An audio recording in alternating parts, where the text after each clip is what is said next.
господин Гритани, уважаемые гости, дорогие друзья, я с чувством глубокой радости приветствую сегодня вас, человека с большими заслугами перед Республикой Абхазия. С удовольствием хочу выразить глубокое удовлетворение от того, что вы находитесь сегодня здесь, в стенах Министерства иностранных дел. Ваш весь жизненный путь – это свидетельство высоких показателей, высоких заслуг.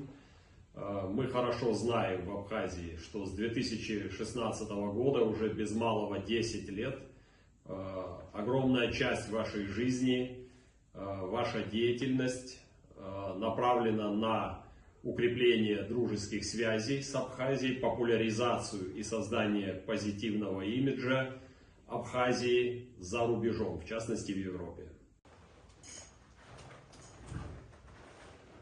Grazie. Molto gentile, grazie. Sono emozionato anche. Спасибо большое, я тронут. Спасибо.